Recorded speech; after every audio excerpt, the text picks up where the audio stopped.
Hey there guys, this is Sam and Justin at the Survival Review, and today we are going to be again talking about Alien Covenant, but delving a little bit more into the spoilers and discussing some of that stuff. Yes, so if you haven't seen the movie and actually want to, don't watch this video unless you just don't give a crap. Yep. Then go ahead, enjoy.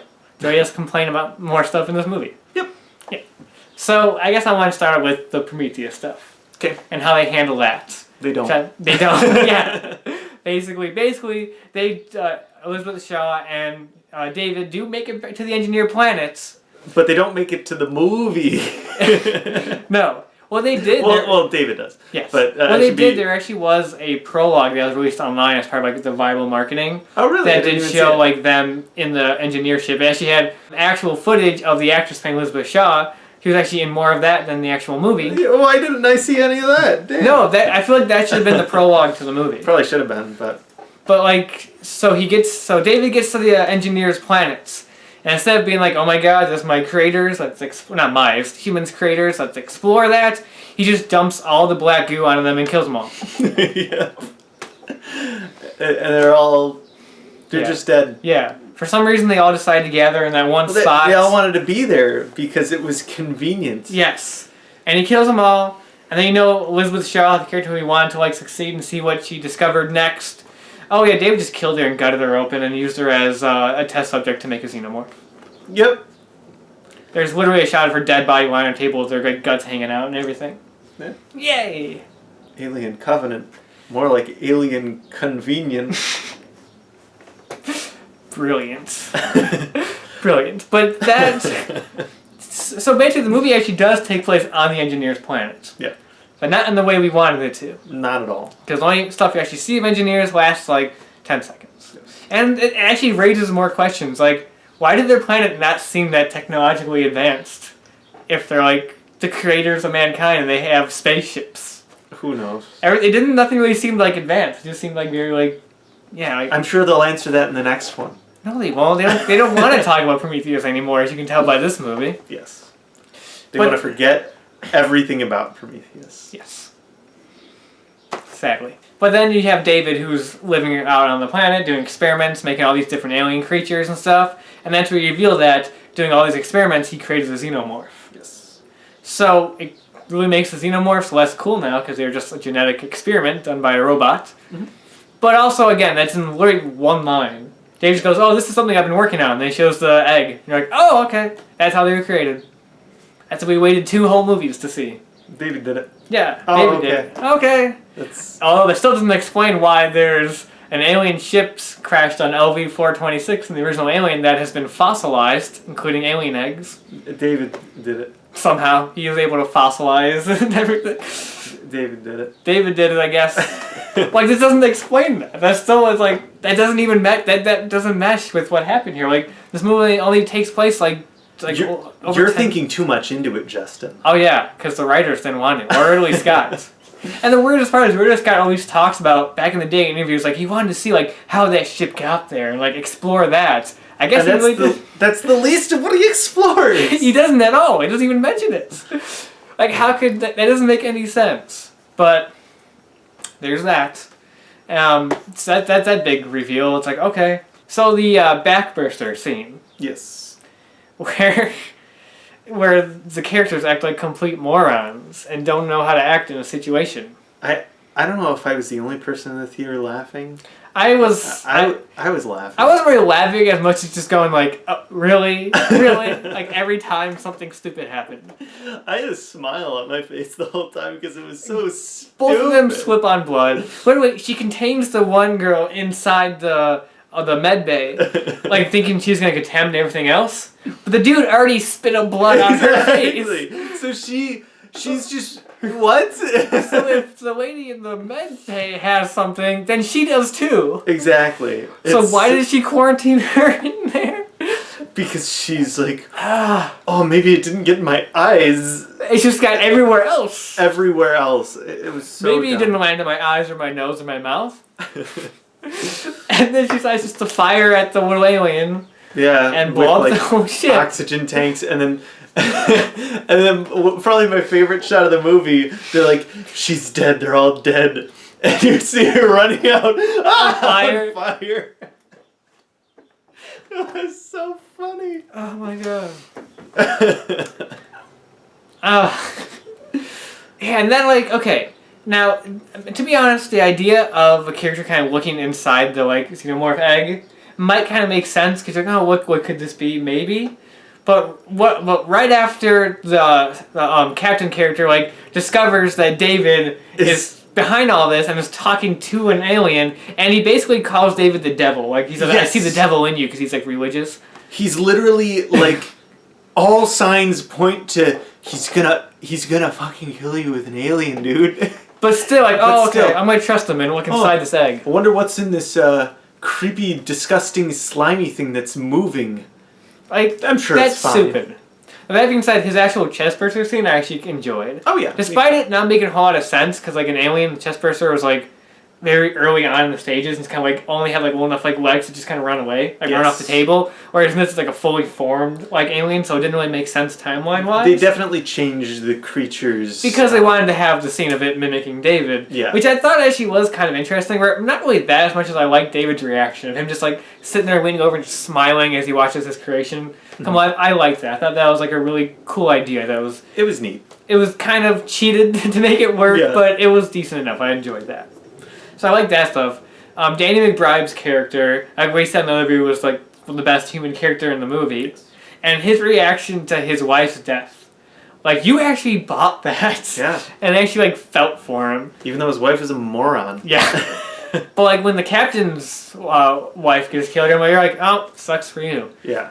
Or when the original captain, played by none other than James Franco. James Franco. In the randomest cameo ever. I was like, oh, so he dies. He's on fire in this sleep chamber, and you don't see who he is because he's like on fire. You can't really tell. Mm-hmm. But then in like the pictures, I'm like, oh my god, is that James Franco? Did they kill off James Franco before the movie even started? Yeah, so that was just like a really random cameo. So bizarre. There is another prologue video. Yes. Of like the crew just like right before they go to sleep, which actually would have been a good scene in the movie to kind of show us these characters. Yep. And you do see James Franco briefly on there. Yeah. But even then, that's even brief. He just like has a couple lines and goes to sleep. It also leads you to the captain's best line in the movie. We're not free climbing here. Yeah. I need a rope. Yeah. Like, what a dick. Like, seriously. Like, that's the best, like... like, that was stupid. It was dumb. His whole character was just kind of dumb. Like... And again, I liked the actor, so it was really disappointing that the character was just kind of dumb. And he wasn't performing bad, it was just in the writing. Yeah, just in the writing. It's the major problem with both these alien movies is the writing. Yep. Just this whole movie, just a lot of rushed stuff. Like you were saying, that scene in the field where they're getting attacked by the little alien. A great idea for a scene. The little alien is really cool. I love it. But like executed terribly. Yeah, there's like no tension. It's just everything going really fast to the next plot beats. Yeah. And that's how a lot of the characters are, and just also a lot of the consistencies again, like you said, like with the acid blood. Yep.